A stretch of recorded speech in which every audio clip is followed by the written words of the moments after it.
Hello दोस्तों, welcome back to my channel invest with Keshav. आज के इस वीडियो में हम बात करेंगे जो मोदी जी ने एक बहुत बड़ा अनाउंसमेंट किया 15 अगस्त की अपनी स्पीच में रेड फोर्ट से।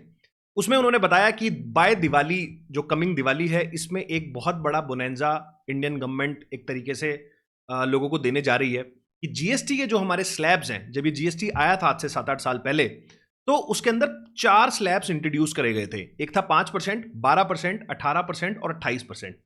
इसको लेके काफी ज्यादा उस समय किरकिरी हुई थी गवर्नमेंट के ऊपर। काफी ज्यादा ये बताया गया था कि इसको सिंप्लीफिकेशन की जगह थोड़ा सा कॉम्प्लिकेट कर दिया है 4 स्लैब्स रखने की वजह से, और कौन सा आइटम किस स्लैब के अंदर आता है ये भी काफी टाइम तक कंफ्यूजन रहा था।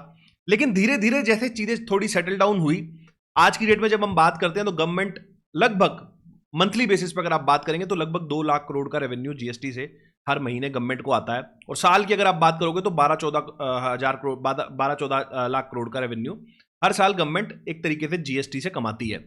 इससे पहले जो हमारा स्ट्रक्चर चलता था वो एक अलग ओवर कॉम्प्लिकेटेड सिस्टम था जो पिछले 20-30 सालों से चल रहा था। हालांकि ये सिस्टम उससे कहीं ना कहीं ज्यादा एफिशिएंट था, ज्यादा सिंपल था, लेकिन पूरी तरह से इसको सिंपल नहीं किया जा सकता था क्योंकि इसके अंदर भी ये 4 स्लैब्स की वजह से काफी ज्यादा कॉम्प्लिकेशंस आती थी। अब गवर्नमेंट इसको सिंप्लीफाई करना चाह रही है और उस समय ओपोजिशन ने भी बहुत बोला था कि आप दुनिया का कोई भी देश उठा के देखेंगे जिसने जीएसटी इंप्लीमेंट किया हुआ है अपने देश के अंदर, चाहे वो सिंगापुर हो, ऑस्ट्रेलिया हो, कनाडा हो, हर जगह 2 या मैक्सिमम 3 स्लैब ही हैं।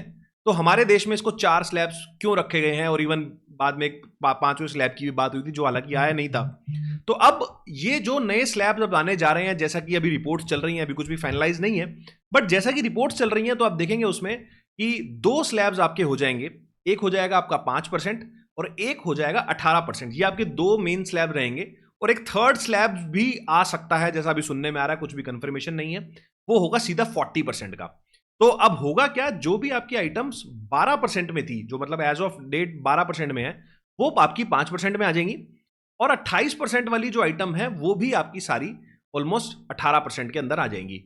तो जैसे सीमेंट एक बहुत बड़ा मुद्दा बना हुआ था काफी टाइम से कि 28% का जीएसटी उसके ऊपर लगता है, तो वो 18% में आ जाएगा। हमारा इंश्योरेंस को लेके काफी ज्यादा एक वो था कि उसमें 18% जीएसटी क्यों लगता है, उसको 5% या 0% में आना चाहिए, वो 5% या 0% की तरफ आ जाएगा। तो थोड़ा सा इसको लेके जो एक ओवर कॉम्प्लिकेशन थी, क्योंकि अब मेजर आपके 2 स्लैब्स ही रह जाएंगे, 5 और 18%, अगर ये इंप्लीमेंट हो जाता है तो थोड़ा सा इसको लेके हमारे देश के अंदर जीएसटी के लेके जो कॉम्प्लिकेशन है वो कम हो जाएगी। और जो नए आइटम्स होते हैं बेसिकली, जो एक पहले कंफ्यूजन चला करता था कि 28% में कौन सा आएगा, फिर आपको 5% में कौन सा आएगा, और पीछे आपने देखा एक वो कैरेमल पॉपकॉर्न का हुआ था कि अगर आप नॉर्मल पॉपकॉर्न लेते हैं तो उसमें 12 है, अगर उसमें कैरेमल डाल देते हो तो फिर 28 हो जाता है। तो डिफरेंट डिफरेंट तरह की कंफ्यूजन थी। और जब आप सिर्फ 2 जीएसटी स्लैब्स यहां पर ले आएंगे तो आइदर ए और बी, इन्हीं 2 स्लैब्स के अंदर किसी हर एक आइटम को आना पड़ेगा।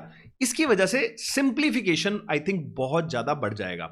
और जो थर्ड टाइप ऑफ यहां पर स्लैब रहने वाला है 40%, उसमें मोस्टली सिन गुड्स हैं। अब सिन गुड्स कौन से होते हैं? बेसिकली जैसे आपका लिकर हो गया, सिगरेट्स हो गई, तो ये सारे जो आपके गुड्स हैं वो आपके सीधे 40% में जाने वाले हैं।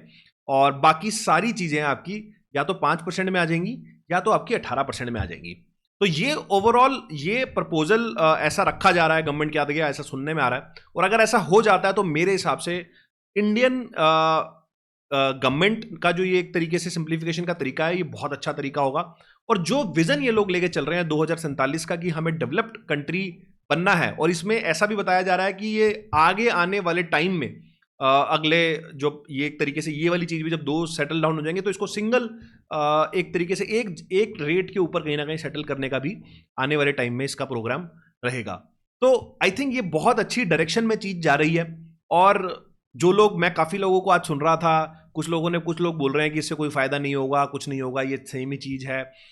मेरे हिसाब से ये बहुत बड़ा बूस्ट है। अगर आप कंजम्पशन के पर्सपेक्टिव से देखेंगे तो इंडिया के अंदर जिस तरीके से आप इसकी क्रोनोलॉजी समझिए कि किस तरीके से गवर्नमेंट, आप देखोगे ये पर्टिकुलरली 2025 का जो साल है वो काफी ज्यादा कंजम्पशन और जो एक तरीके से डिमांड के लेवल पे काफी ज्यादा स्लो चल रहा है।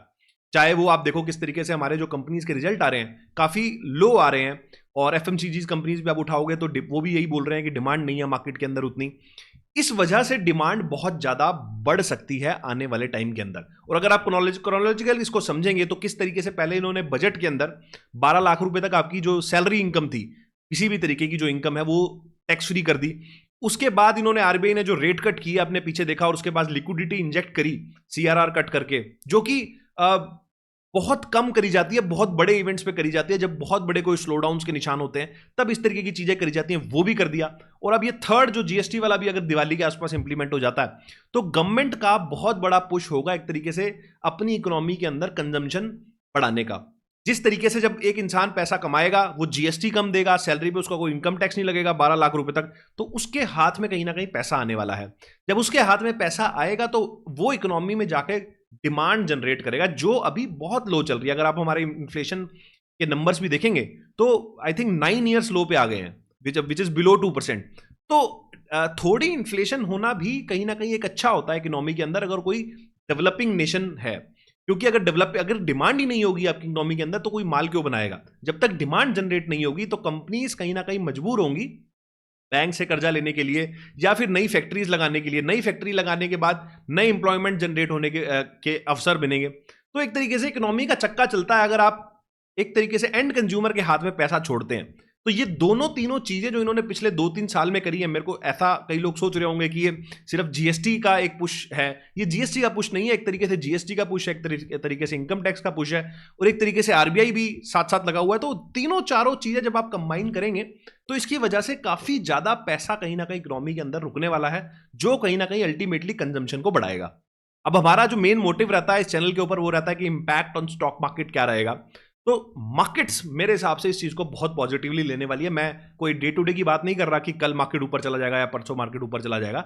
मैं थोड़े बड़े यहां पर टाइम फ्रेम की बात कर रहा हूं कि अगले 3-4-5 साल में मार्केट्स इन जैसी चीजों को, हो सकता है शॉर्ट टर्म में आपको कुछ नेगेटिव दिखा दे या नीचे चला जाए या ऐसे चला जाए या इसको थोड़ा ऐसा लगे आपको कि मार्केट इसको लाइटली ले रहा है, बट ये एक बहुत बड़ा रिफॉर्म है अगर ये इंप्लीमेंट हो जाता है। और मार्केट्स इन चीजों को देख के चलती हैं कि क्योंकि मार्केट्स हमेशा फॉरवर्ड लुकिंग होती हैं कि जब ये चीजें इंप्लीमेंट होंगी तो कंपनीज के पास कितनी डिमांड बढ़ेगी तो कितनी वजह से उनकी प्रॉफिटेबिलिटी बढ़ सकती है। ये सारी चीजें मार्केट धीरे धीरे धीरे धीरे धीरे डिस्काउंट करने लगती है।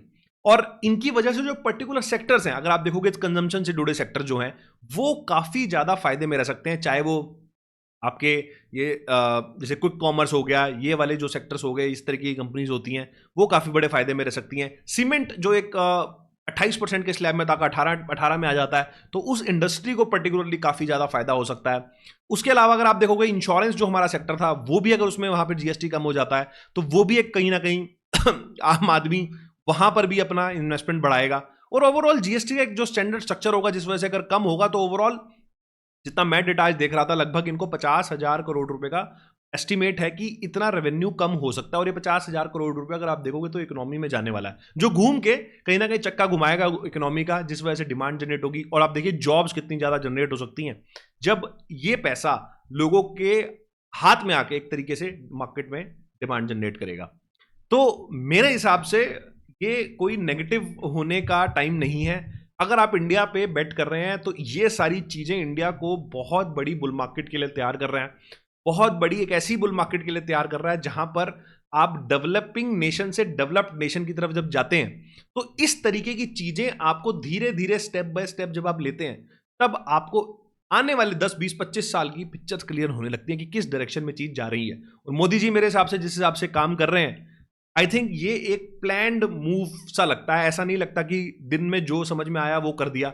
धीरे धीरे धीरे धीरे धीरे जिस डायरेक्शन में चीजें जा रही हैं, मेरे हिसाब से इंडिया के स्टॉक मार्केट्स भी और एज इकोनॉमी भी हम आने वाले टाइम में बहुत अच्छा परफॉर्म कर सकते हैं। बाकी आपको क्या लगता है कि ये कैसे रहेंगे, जीएसटी रिफॉर्म अच्छा रहेगा, बुरा रहेगा? आपका क्या मानना है इस बारे में? मेरे को कमेंट सेक्शन के अंदर जरूर बताएं। इस वीडियो में इतना ही, मिलता हूं आपसे अगले वीडियो में इसी तरह के कुछ नए और इंटरेस्टिंग टॉपिक के साथ। नमस्कार, जय हिंद।